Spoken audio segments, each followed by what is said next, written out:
I yield to no one in my love and respect for this man who comes on Fridays and shares with us all in the way of movies and music and streaming and television, franchises of all sort, subtitles, the DC comic, what is that, the metaverse or whatever universe, anyway, he knows his stuff is the point. He comes and goes on a rainbow. Yes, he does. The Culture Blaster, Michael Snyder, everybody. I feel so festive. Not only is it the day after Kim's birthday and a happy belated birthday. I mean, I wished you a happy birthday yesterday, Kim, but I can bring out the love, the joy, the party hats, the horns, and what have you. Happy belated birthday, Kim. You are, of course, as I said in the chat yesterday, our MVP here on the Mark Thompson Show. Thanks, MVP on the MTS, baby. Thank you.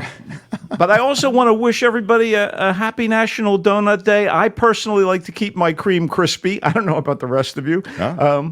And, Mark, on a more somber note, Pride cometh before the fall. 3 months before the fall. Happy Pride Month, everybody. Oh, there you go.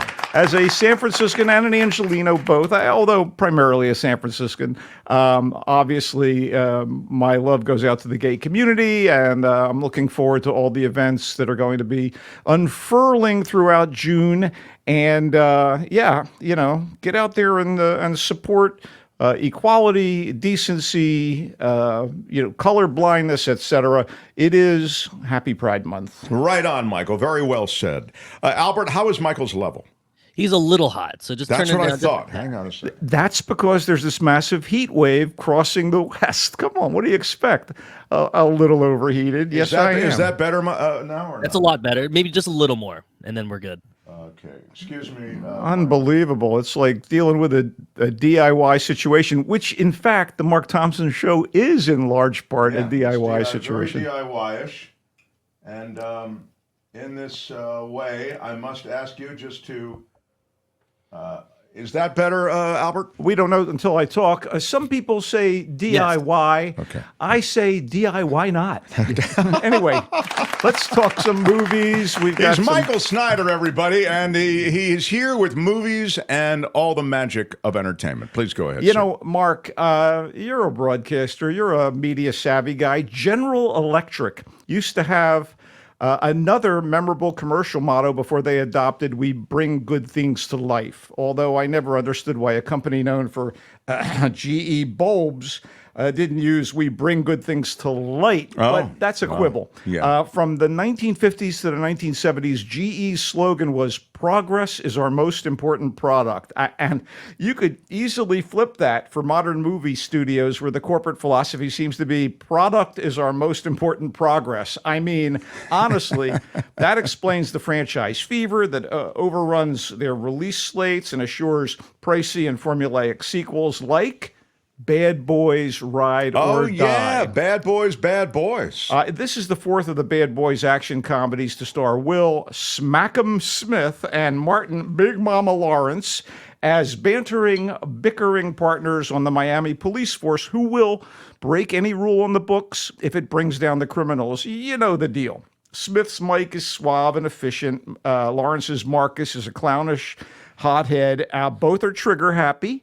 It's been like this since the first Bad Boys movie in 1995 and the first sequel in 2003, both of which were directed by that billion-dollar hack Michael Bay. It has been, what is that, 21 years or something since the last one? You do the math, because I'm no good at numbers. Okay. Jada had nothing to do with it. Yeah. Anyway, the box office numbers and the star's portfolio's assured an eventual third movie in the series, 2020's We're Getting Too Old for This installment, Bad Boys for Life, which was not directed by Bay, but by the team of Adil El Arbi and Balil Fala, who are the guys who were screwed by Warner Brothers when their Batgirl movie was shelved by the cost-cutting, bean-counting idiot David Zaslav. Oh, right. So they're getting work still, which is great. But that was in. So they did this or not? They did Bad Boys, the one in for 2020, Life, and they actually came back for Bad Boys, A Ride or Die. Oh, wow. Okay. And as Bad Boys movies go, For Life was, financially successful enough and entertaining enough to the fans to assure the green light for Ride or Die. And those guys are back directing. And this also serves as another stop on the Will Smith Love Me Again tour. Oh, because, sure. Since the Oscar incident. Right. So Chris Bremner's screenplay is more of the usual, which means daring do and mugging from Smith and Lawrence, evil drug lords planning nefarious things. No. In this case, smearing the good name of the boys and their late captain, played even in death in this movie by the always welcome Joe Pantoliano. Wow. My behavior was unacceptable. Okay. Bullets are flying, explosions are destroying stuff, and there are quick, cheap deaths for a parade of thugs, not to mention a heel turn that I saw coming way down at the tip of the Florida Keys, baby. I mean, I was like... So there was not a twist that you weren't expecting. No, the guy that they cast, I won't... spoiler alert, I won't deliver any details on that. Right, but okay. Adil and Bilal keep all the plates spinning, but the whole thing is pretty rote by now. And the idea that Marcus believes he's invulnerable in this movie doesn't mind what was surely hoped to be comedy gold. In fact, for all the knee-jerk nature in a movie like this, the action sequences, especially one spotlighting the skills of Reggie, Marcus's frequently demeaned Marine son-in-law, are far more entertaining than the lowest common denominator jokes that pepper the movie. I mean, Tiffany Haddish is in this thing. Oh, wow, she's good. It's a throwaway, and it doesn't shine the best light on her as a performer. But you think she just took it for the money, probably? Of course. And there's even, working with Will Smith and Martin Lawrence, sure, sounds like a dream. Right, of course. I want to apologize to Chris's mother. Okay, all right. There are hungry gators lurking in any body of water that the bad boys traverse. Oh, of course. He's got to fight the gators also down there. I want to apologize to this Chris's movie family. is essentially the embodiment of Florida Fabulous Friday. I mean, seriously. That's right. It takes place in Miami. Understanding the nuances and the complexities. The swamps. Okay, look, if the choice is ride or die, I choose life in a different movie. Personally, I'd rather watch one depicting the adventures of Reggie the Marine. I mean, that little sequence is gold. There's your gold. Bad Boys Ride or Die is in theaters. If you're a fan of the series, you will go. I'm sure you must enjoy it, and you probably will. But I'm sorry really isn't sufficient. Yeah. Yeah. Okay. I know I was joking on our Zoom meeting last Monday that I was afraid that when I went to this thing, the publicist would try to slap me because, it's a Will Smith. I get it. I want to apologize to Chris's mother. Okay. Yeah. Well, screw you, Will. Anyway, and he's a fellow Philadelphian. I was born in Philly, so I had a certain affection for the guy until he turned into, Well, he that's a problem. He's got to win people like you over, Michael. He's saying he's trying to move on with his career, which was a pumping career, probably the biggest star maybe in the world. One of the biggest. Great international appeal. He and Tom Cruise were going to have a cage match to decide who was the bigger star. Who was actually the bigger star. And now that's out the window. Yeah. All right, let's move on. Move on, please. Nepo baby alert. Okay, Ishana Night Shyamalan. Ishana Night Shyamalan, daughter of filmmaker M. Night Shyamalan, a.k.a. Mr. Plot Twister, as in The Sixth Sense, Split, and many more movies, has released her first feature film as a director and screenwriter. Wow. Okay, it's called The Watchers, and it's not half bad. And her name is Shannon? Sorry? What is her name? Ishana.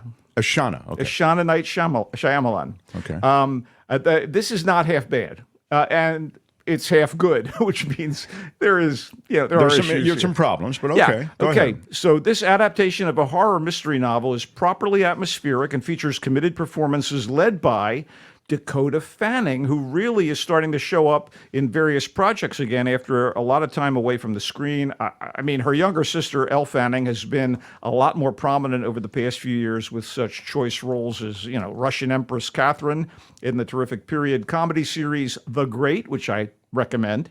But on the basis of critical roles in The Equalizer 3 and the Netflix series Ripley, Dakota stars in The Watchers as Mina, an American woman working in Galway, Ireland, who agrees to drive quite a few miles through the lush Irish countryside to deliver a parrot to somebody.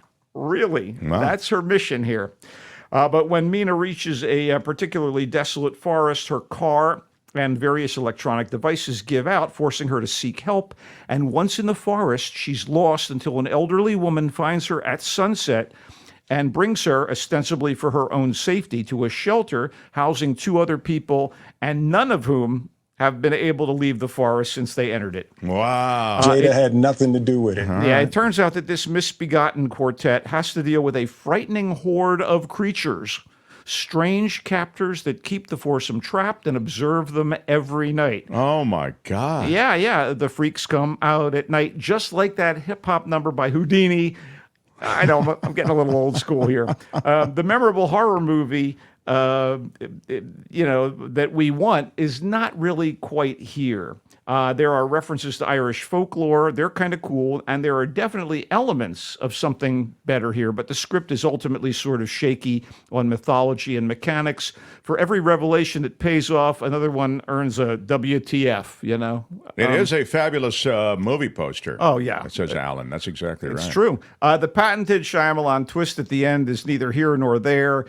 Fanning and the other actors are laudable, as are the design elements and the kind of moody, creepy vibe. Ashana must have been engaged on the set, paying attention when Daddy made his movies, because she seems to know what she's doing behind the camera. Yeah. Honestly, I'd like to see what she does with a better script. But again, she wrote the script, so maybe a collaboration next time out. But wow, there are things here that I thought, and then I went, Well, Chris wants to know what the butterfly symbolizes. I don't know if you can, he's saying, is it the Illuminati, maybe? Illuminati? No, and it's not really a butterfly. I don't want to spoil anything. Understanding For those the of nuances and complexities. There are nuances and complexities, aren't people there? who want to see it, I don't want to screw that, but it's in theaters, and it seems like the kind of thing, again, I can't give either of these first 2 films a big endorsement, but I will say that not both bad, of them, you're saying. Well, both of them might play for fans of the respective styles of films when they get to streaming. Okay, it's time to actually be positive. All right. Okay. Julia Louis-Dreyfus has proven her comedic skills, time and again, starting with her sketch work on Saturday Night Live. Sure.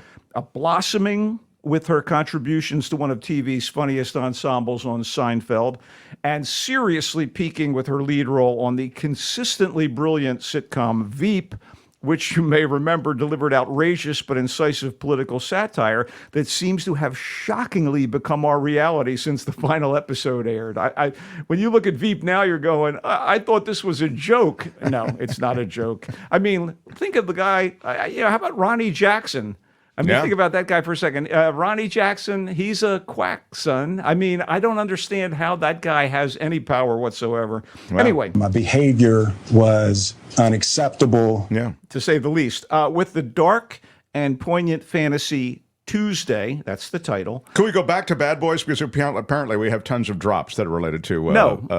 Go ahead. Let's continue with this. Yes. So this is Tuesday is the name of the... Yes, it is. And right. Louis-Dreyfus delivers a dramatic turn that should be considered among her best performances. Wow. Michael likes Julie Louis-Dreyfus in this movie Tuesday. As a dramatic actor. More. She plays a single mom named Zora, an American living in London with her British-raised teenage daughter, Tuesday, who was dying of a debilitating terminal illness. And Zora is so overwhelmed by the impending loss of her only child that she does everything she can do to detach herself from the situation, leaving Tuesday in the primary care of a nurse and only checking up on them in cursory fashion. Zora remains in denial until death itself visits Tuesday to attend to the girl's demise. And one of the most fascinating aspects of the movie is that death comes in the shape of a bizarre, size-changing, gravelly voice-talking bird who looks rather like a mutant parrot. Hey, parrot, call back to the watchers. Yeah. Woo! It's Parrot Day on the Mark Thompson Show. Anyway, when Zora finally encounters death in that form in Tuesday's room, the girl seems to have made her peace with the thing, but Zora is having none of it. Wow. Her grief at what her daughter is facing and her fear of being left alone overwhelm her, and her maternal instincts kick in, so she decides she's going to fight this winged thief of life on Tuesday's behalf. Consequences be damned. This is shot in such an original way. This winged thief of wait a minute. Yeah, so death the in the angel form of of a death parrot. is coming Death is as in a the form parrot? of a parrot. Yeah. That's What? okay, but it worked for you. Yeah, big time. It really, again, like I said, shot in a really original way. It makes use of computer animation with a very deft and startling touch. And the directions the story takes are quite unexpected. Everything is so assured and powerful about Tuesday. It's hard to believe it's the feature film debut of screenwriter-director Dana Opusik. Again, like Ms. Shyamalan, this is the first feature from a woman director. This thing kind of blew me away. Cheryl is saying it looks and sounds so depressing.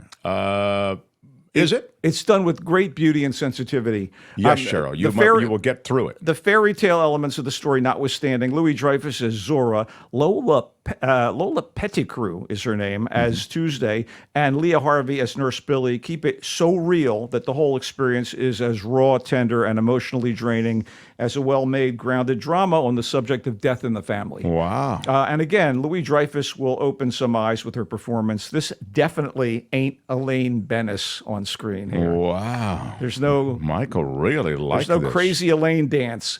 This is in select theaters, and it plays well on the big screen, and it'll play well at home too. Terrific. Okay, so that 3 movies, there's one he really likes, and it's called Tuesday. Okay, let's get to Solo. By the way, wasn't there a the Addams Family spinoff that was called Tuesday or Thursday? It's Wednesday. Wednesday, Get your sorry. days straight, Okay, Mark. thank you. Go ahead. I know you're trying to help, but I am honestly, trying to help. I I really appreciate am. that. I am. You know, it is Pride Month, so I would be remiss to not talk about something that's skewed to the LGBTQ plus community. Okay. Solo is a fictional narrative rather than a documentary, but much of this Canadian film serves as an inside look at Montreal's drag scene, including some excellent stage numbers by a troupe of super glam queens and legit-seeming dressing room interactions. Oh, you know, the cattiness, the Oh, that's back and cool. forth. Yeah. They nail that, I think. It's also an astute anatomy of the passionate romance that ignites between 2 talented drag performers, the rising but vulnerable star Simon, played by Théodore Pellerin, and the brash newbie Olivier, played by Félix Mariteau, as well as a family drama involving Simon's clothing designer sister. She does all the costumes for the drag so troupe. it is a family drama then. I want to And- apologize to yeah. Chris's His- family. Yeah. His long absent mother is also involved. She's a world-class opera singer who's kind of neglected the kids. Wow. So she gets wrapped up in this. All of these aspects of Solo mesh together in fierce fashion, courtesy of the movie's screenwriter and director. Another woman doing double duty, This is terrific. So- All these women. Sophie Dupuis. And the last 2 of them didn't have the leg up of being, you know, a legacy kid like Shyamalan. Right. So the result here is a visually lavish celebration of drag, as well as an emotionally impactful portrait of love in its many variations. I mean, sexual, fraternal, familial. Speaking Is there of, a lot of sex in it, Michael? I don't do well with a lot no, of there's not a on-screen lot of sex in it. There are a couple of passionate scenes, one in particular, so you can turn away from the Okay. screen, No, Mark. no, no. Turn away from the screen. It's not me. It's my fragile audience. Cover I your don't want them eyes. to have to endure Hey, it. speaking of Pride, by the way, Dupuis and her cast and crew should be proud of Solo, which is highly recommended viewing, particularly this month. Wow. It's in theaters or is it streamable? It's in theaters right now. Since it's set in Canada's Quebec province, It's mostly in French with English subtitles, but the language of drag needs no translation necessary. I mean, every track that's lip synced in solo, of course, has English lyrics. So, just wait for a performance and you'll be back to not reading subtitles. It'll be great. Anyway, the movie is in theaters now, and it will be available for streaming on June 25th. Wow, terrific. Do you have one more? I have one more for you, and we'll make it quick. It's called BANEL and Adama. Everything seems sweetness and light when we meet the title couple in BANEL and Adama, which is written and directed by Ramada Toulesai. There are beautiful vistas here. There's an intimate romantic story. These guys, Banal and Adama, are a young wife and husband in love and a little out of step with the rest of the denizens who live in an arid, isolated Senegalese village. These are humble, traditional folk who survive by raising cattle. But the relationship between Banel and Adama is headed for trouble, as is the entire village, and it may be that the lovers' seemingly innocent choices are behind the problem. In fact, Muslim tradition, it is a Muslim community, including the position of women in the religion, and the tribal laws about the lineage of who is installed as chief are serious issues when it comes to what transpires in Banel and Adama. Adama is next in line to be chief and is being pressured by his mother and the village elders to take the position, but he only wants to be a devoted partner to Banel, who wants out of the societal and religious strictures that the community tries to impose on the couple. So ultimately, the movie, which is shot in very, very stark, sand-swept lands, seems like a fable. I mean, clearly, the village is teetering on the edge of survival, and is there something the couple can do to kind of countermand this? Katie Main as the yearning, dissatisfied Banel, and Mamadou Diallo as the caring, conflicted Adama are very visceral in their roles, despite this sort of fantastical aspect to the story. It is in a Senegalese dialect and a little French with English subtitles. It is in select theaters now and streaming on August 6th. Wow. You really have hit us with some offerings this week. I have indeed. I would ask you for maybe a mention of something that we can watch without actually leaving our homes. I am more than Like happy. a TV type thing is what I'm thinking, a streamable thing. I feel like I could do that, Mark. And actually, I am enjoying The Acolyte on Disney. And I bring this up because it just debuted with 2 episodes this week on Disney Plus. And it is the latest Star Wars adjacent series. And there are so many... Acolyte, when a ding word actually makes the title of an offering, it's particularly impressive. So. There are so many youngins in the cast of The Acolyte. They might have called it Star Wars 90210 or, I don't know, Skywalker's Creek. I mean, it's set at the end of the High Republic era, which is 100 years before the events of the Skywalker stories. You don't need to tell me, yeah. I do. Anyway, it's way before that. And... it's all about a Jedi Master's investigation into a series of crimes. Someone is killing Jedis. Wow, that's good. And the Master Jedi who has to figure this out is played by Lee Jung-jae, the star of Squid Game. So this is, I think, his first major English language gig, and it's pretty high profile in a lot of ways. Who was the first Jedi to get offed? I can't be talking about that. I mean, No. Remember, this was there motive? Was there motive? Well, nobody likes her. Yeah, well, maybe that's it. They seem to think it could be this young woman, played by Amanda Stenberg, and actually she plays twin sisters, Osha and May. One is a former Jedi in training who left the Order, and the other is on a different road. The siblings were separated by a tragedy when they were young, and they have chosen these different paths. But Daphne Keane is here, who was in Logan. She plays a young Padawan in training. Manny Jacinto from The Good Place, great comic relief on that show, plays kind of a hustler and black marketeer. Charlie Barnett from Russian Doll plays a young Jedi who's just been elevated to the status of Jedi warrior. And you even get a little Carrie-Anne Moss. You loved her in The Matrix. She plays a Jedi herself. I actually thought it was promising, but again, people are whining online because they do. I don't know, are you an incel, buddy? What's the problem with people of color and women being the central figures in a Star Wars story? I mean, there really is that... go woke, go broke contingent out there whining about this show. Give it a chance. It's The been 2 Acolyte, episodes. it's called. Michael really likes it. It is the... I like it. he Tentatively. likes it, not really likes 2 it, episodes. but he likes it. I reserve further judgment. What about that show Eric that I see?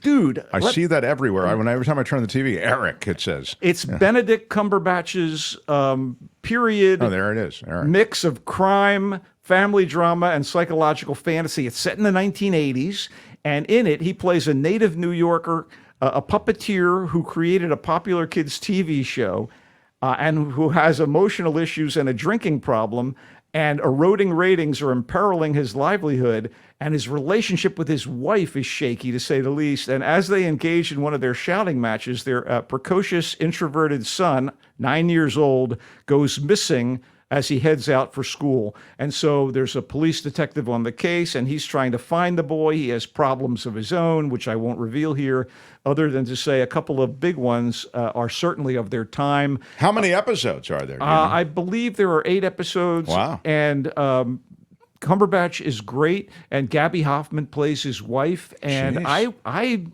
I'm totally interested and on board with this thing. It's called Eric. It's on Netflix. And those are my 2. I love it. Eric and The Acolyte are your 2 offerings on TV. Yes. Then it's BANEL and Adama. They're the young adults in their late teens in that remote village in northern Senegal. And the quiet, introverted one, is that Adama? Yeah. And then BANEL is the rebellious, passionate one, right? Essentially, yeah, you can say that. Although They fall in love. they're in love. and they They're in want love to when we live join separately them. from their families so they can live together because they don't allow that in that particular setup. You are the king of synopses. Yes. So anyway, he likes it. Michael really likes BANEL and Adama. It's modest and lovely. And No, a lot of people say that about me. Yeah, that's very nice. Solo is the inside look at the Montreal drag scene. Visually lavish depiction of the drag scene, complete with music and spectacular offerings of one sort or another that the take performances you. are Thank you. Performances top, is the word I was they're looking top for. drawer. Yes. Tuesday is the Julie Louis-Dreyfus offering. Zora, she plays, living in London with her daughter Tuesday. The daughter has a terminal illness, and she can't deal with it. Julie Louis-Dreyfus's character, Zora, just leaves the daughter in the care of a nurse. She can't deal with it. And all of a sudden, her daughter, on the doorstep of passing on, is greeted by some parrot, it sounds to me like the angel of death or something. A giant mutant parrot. And honestly, I was like, what? But Yeah, I exactly. totally got on board. Anyway, Tuesday, he's like, it's really good. She's really good. You thought Julie She's good. And the Louis-Dreyfus was movie really good. itself is also really well made and very exciting to see the debut of such a creative writer-director as the one behind Tuesday. All right. The Watchers is the M. Night Shyamalan offering through his daughter.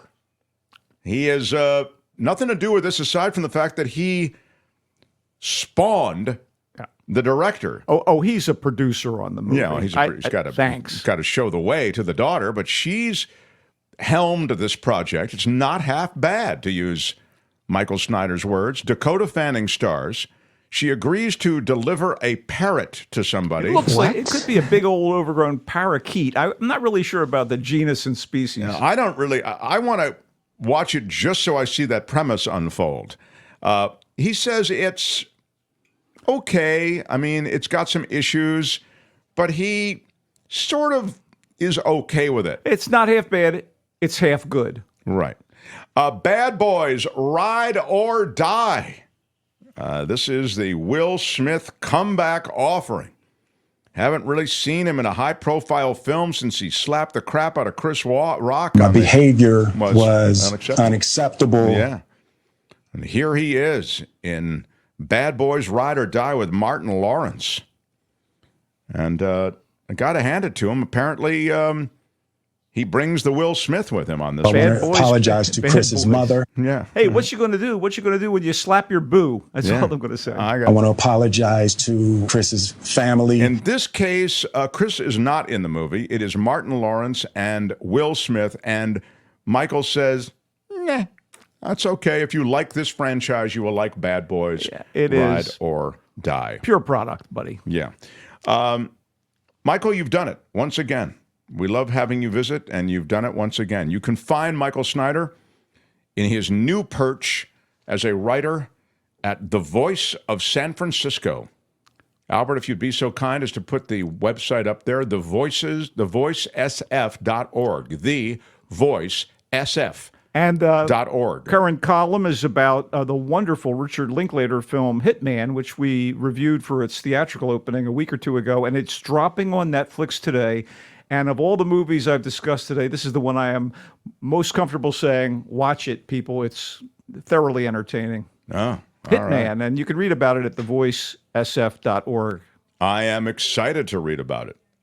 Please stay in touch this weekend, Michael. What is happening with San Francisco sports? Anything I need to know? Well, our boys, the San Francisco Giants, are in Texas facing off against one-time Giants, three-time world champion manager Bruce Bochy's Texas Rangers. So, beat Boch. I love the man. He never has to pay for a meal or a drink in San Francisco for the rest of his life, but I'd like to see him get swept by the Giants in Tejas this weekend. Right. I mean, that would be what the home team wants. So, I mean, in this case, the home team is Giants.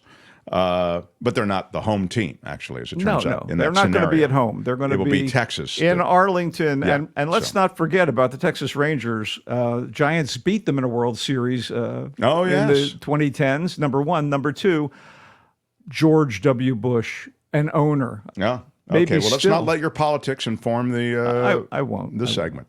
Find him at The Culture Blaster across social media, at Culture Blaster, and of course, as I say, his writings at thevoicesf.org. He comes and goes on a rainbow. Michael, we adore you. Bye-bye, Michael Snyder. Have a great weekend, everybody. Yeah. Hi, it's Mark, and I thought that was great. Hit the notification bell. You'll know whenever there's a new video being dropped, and please subscribe to our channel to help us save the universe.